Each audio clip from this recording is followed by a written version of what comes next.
Centripetal force and centrifugal force circular motion का ऐसा concept है जिसमें अक्सर स्टूडेंट्स को कंफ्यूजन होता है। उन्हें ये समझ में नहीं आता है कि सेंट्रीपिटल फोर्स का जो इक्वेशन है उसको कैसे लिखें और सेंट्रीफ्यूगल फोर्स का जो इक्वेशन है उसको किस तरीके से लिखें, क्योंकि दोनों ही फोर्स दो अलग अलग फ्रेम में काम करता है। बट आज के बाद ऐसा नहीं होगा, हम लोग इस कॉन्सेप्ट को डिटेल आउट करेंगे और इसके लिए मैंने एक सिंपल सा एग्जाम्पल लिया है जिसको समझना बहुत ही आसान होगा और आपका ये कॉन्सेप्ट बिल्कुल क्लियर हो जाएगा।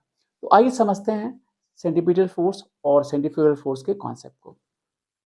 सो यहाँ पर इमेजिन कीजिए एक डिस्क है जो कि एक वर्टिकल जो एक्सेल है इसके अबाउट रोटेट कर रहा है और यहाँ पर एक ब्लॉक रखा हुआ है और हमें यहाँ पे ये मान के चलना है कि ये जो ब्लॉक है डिस्क के रिस्पेक्ट में रेस्ट में है, मतलब डिस्क रोटेट कर रहा है और ये जो ब्लॉक है इस पे रखा हुआ है ये भी साथ में रोटेट कर रहा है, कहीं भी स्लिपिंग नहीं है ब्लॉक और डिस्क के बीच में।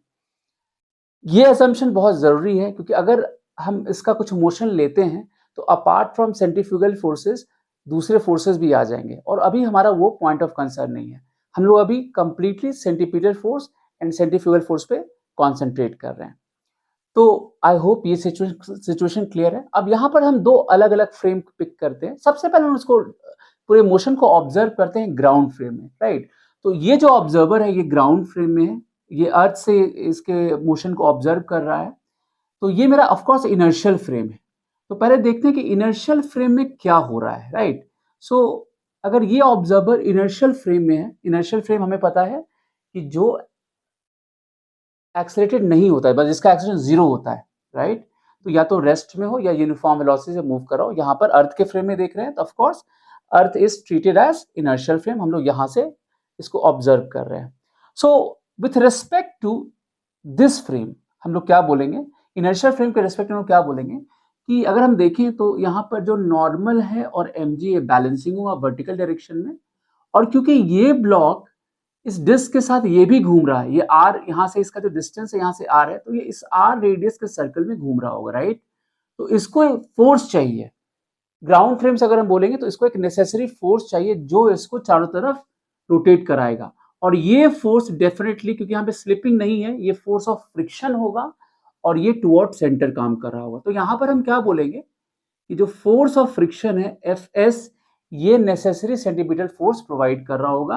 तो यहाँ पर हम क्या बोलेंगे कि नॉर्मल mg से बैलेंस है वर्टिकल डायरेक्शन में और हॉरिजॉन्टल डायरेक्शन में जो Fs है वो नेसेसरी सेंट्रीपिटल फोर्स दे रहा है, which is equal to m omega square small r। m इसका मास है, यहाँ पे ब्लॉक है, ठीक है।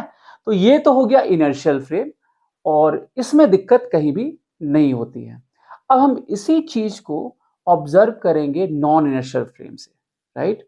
तो नॉन इनर्शियल फ्रेम क्या होगा, अब क्योंकि ये जो ऑब्जर्वर है इसने ग्राउंड से इस पूरे मोशन को ऑब्जर्व किया, उसने इक्वेशन लिखा, लॉज ऑफ मोशन को लिखा ग्राउंड फ्रेम में। अब सेम ऑब्जर्वर क्या होता है इस डिस्क पे आ जाता है, राइट। यहां पे समझिएगा ध्यान से, मैंने सेम ऑब्जर्व को पिक किया है ताकि वो कंपेयर कर सके कि ग्राउंड पे जो हो रहा था वो क्या हो रहा था और जो एक्सेलरेटेड फ्रेम है, जो नॉन इनर्शियल फ्रेम है, उसके फ्रेम में क्या हो रहा है। सो ऑफ कोर्स ग्राउंड के फ्रेम में इस डिस्क का हर एक पार्टिकल जो है वो सर्कुलर मोशन में मूव कर रहा है। तो ये जो फ्रेम है ये कैसा फ्रेम है, ये नॉन इनर्शियल फ्रेम है, एक्सेलरेटेड फ्रेम है, क्योंकि यहाँ पर एक रेडियल एक्शन हर एक पार्टिकल के पास प्रेजेंट है, एक्सेप्ट ऑफ कोर्स सेंटर, उसको छोड़ करके हर एक पार्टिकल के पास एक रेडियल एक्शन प्रेजेंट है। और ऑफ कोर्स ओमेगा जो हम यहाँ पे हम लोग ले रहे हैं, एक कांस्टेंट ले रहे हैं, ओमेगा भी कांस्टेंट हमें लेना है यहाँ पे, ठीक है। और जो भी ब्लॉक होगा वो स्लिप नहीं कर रहा है, वो यहाँ भी सेम सिनेरियो, हमारे पास सारा सिचुएशन सेम है, सिर्फ हमने क्या किया, इस ऑब्जर्वर को उठा के यहाँ पे रख दिया और साथ में हमने क्या किया, एक एनक्लोजर बना दिया, इस डिस्क के चारों तरफ एक एनक्लोजर बना दिया ताकि वो सराउंडिंग को ना देख सके। तो ये जो इसके चारों तरफ जो एनक्लोजर है ये विजिबल नहीं होगा, ये मतलब एक तरीके से एनक्लोजर है जिसको मतलब ये बाहर के वर्ल्ड को ना देख सके। तो अंदर जो भी फिनोमेनन हो रहा होगा सिर्फ अंदर का वो देख पाएगा, बाहर का नहीं देख पाएगा। ये बहुत इंपॉर्टेंट है, राइट। और हम यहाँ पर ये मान के चल रहे हैं कि अगेन ये जो ऑब्जर्वर, क्योंकि ये सेम ऑब्जर्वर है जिसको हमने यहाँ बिठाया, ये इसके रिस्पेक्ट में ये रेस्ट में, ये जो डिस्क मूव कर रहा है, तो इसका आप इमेजिन कर सकते हो इसका जो लेग है इसको हमने चिपका रखा है डिस्क के सरफेस से ताकि वो डिस्क के रेस्पेक्ट में मूव ना कर सके। और वो सेम ऑब्जर्वेशन कर रहा है ब्लॉक का, जो रोटेट हो रहा था। अब इसके फ्रेम में क्या हो रहा है इसको समझते हैं। तो ये फ्रेम कैसा, ये नॉन इनर्शियल फ्रेम है। ये कैसा फ्रेम हो गया, नॉन इनर्शियल फ्रेम। और हमने सेम ऑब्जर्वर को पिक किया है ताकि वो कंपैरिजन कर सके कि इनर्शियल में क्या हो रहा था, बाहर के फ्रेम में क्या हो रहा था और यहाँ के फ्रेम में क्या हो रहा था। अब इसके रेस्पेक्ट में आप देखोगे तो ये क्या देखिएगा कि ये जो ब्लॉक है ये स्टेशनरी, ऑफ कोर्स ये नॉर्मल और mg बोलेगा बैलेंसिंग है, नॉर्मल mg बैलेंसिंग है, राइट। नॉर्मल mg बैलेंसिंग और वर्टिकल डायरेक्शन में इसका कोई भी इफेक्ट नहीं होगा, तो नॉर्मल mg बैलेंसिंग है।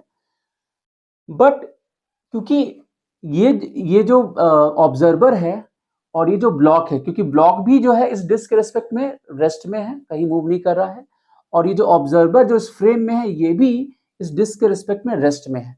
तो हम रेस्ट एंड मोशन का जो फेनोमेनन फील करते हैं वो क्यों फील करते हैं, क्योंकि जब सेपरेशन चेंज होता है, इस दोनों के बीच का जब सेपरेशन चेंज होता है तब हम बोलते हैं कि रेस्ट एंड मोशन हो। क्योंकि अगर आप देखो तो ये ऑब्जर्वर इसको मोशन में क्यों देख रहा था, क्योंकि अभी क्या होगा, इस इंस्टेंट में यहाँ पर है, अगले इंस्टेंट कहीं और पहुंच जाएगा एंड सो ऑन। तो इसको जो सेपरेशन इस दोनों के बीच का हमेशा चेंज होता हुआ दिख रहा होगा, राइट। बट यहाँ ऐसा नहीं हो रहा है, यहाँ एक कंप्लीट एनक्लोजर है ताकि वो बाहर के सराउंडिंग को ना देख सके, वो जो भी देख रहा है एनक्लोजर के अंदर जो हो रहा है उसको देख रहा है, राइट। और इसके बीच का सेपरेशन चेंज ही नहीं हो रहा है, तो इसको हमेशा ये क्या लगेगा, रेस्ट में है। लेकिन क्योंकि ये ग्राउंड फ्रेम से ये इसने ऑब्जर्व किया था और इसको पता है कि इस पे फ्रिक्शन फोर्स काम कर रहा था एफएस, और जो भी फोर्स इनर्शियल फ्रेम में काम करता है वो नॉन इनर्शियल में वो प्रेजेंट होता है, राइट। तो एफएस इसके पास प्रेजेंट है, राइट, ये यहाँ भी प्रेजेंट है क्योंकि इसने ऑलरेडी इसको फील किया है इनर्शियल फ्रेम में, राइट। इनर्शियल फ्रेम में इसको पता है कि इस पे एफएस काम कर रहा है, but at the same time ये इसको क्या देख रहा है, रेस्ट में देख रहा है। अब इसके पास कोई ऑप्शन नहीं है, अब इसको ये समझ में नहीं आ रहा है कि ये तो रेस्ट में है बट एफएस इस पे काम कर रहा है, क्योंकि उसको पता है कि ग्राउंड फ्रेम एफएस काम कर रहा था और इनर्शियल फोर्स जो भी होता है यहां भी काम करता है, और फिर भी ये रेस्ट में है। तो इसके पास एक ही ऑप्शन है, ये कंक्लूजन है, ये ऐसा बोलेगा कि जरूर इस पे इतना ही फोर्स जितना एफएस इधर काम कर रहा है इतना फोर्स इसके ऑपोजिट काम कर रहा होगा। और क्योंकि एफएस मेरा एम ओमेगा स्क्वायर आर के इक्वल है, तो एफएस, ये जो एफएस होगा ये एम ओमेगा स्क्वायर आर से बैलेंस होगा।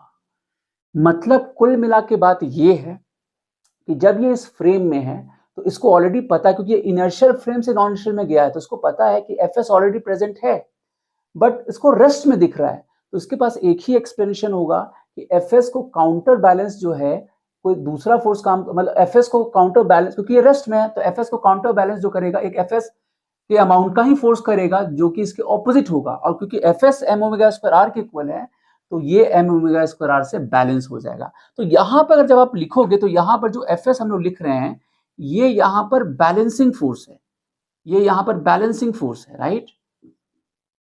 और यहां पर आप देखो तो ये रिजल्टेंट फोर्स है, ठीक है, ये बेसिक डिफरेंस है। तो यहां पर ये जो फोर्स है इसी को हमने क्या बोला, centrifugal force, centrifugal force. End of course ये किधर काम कर रहा है, रेडियली आउटवर्ड कर रहा है। तो क्योंकि हम जो लॉज ऑफ मोशन, अब यहाँ पर हमने क्या हमें मेन जो की कॉन्सेप्ट वो क्या है कि लॉज ऑफ मोशन जब हम लोग लगाते हैं वो इनर्शियल फ्रेम में लगाते हैं। अगर हम नॉन इनर्शियल फ्रेम में लगाना चाहते हैं लॉज ऑफ मोशन तो हमें एक करेक्शन फैक्टर लगाना पड़ता है। वो जो करेक्शन फैक्टर यहाँ पर है, क्योंकि हम एक नॉन इनर्शियल फ्रेम में हैं and still we want to use Newton's laws of motion, तो ऐसा तभी हो सकता है जब हम उस पर कुछ करेक्शन फैक्टर लगाएं। उसी करेक्शन फैक्टर का नाम क्या होता है, स्यूडो फोर्स होता है, जो कि यहाँ पर आप कह सकते हो सेंट्रीफ्यूगल फोर्स है, राइट।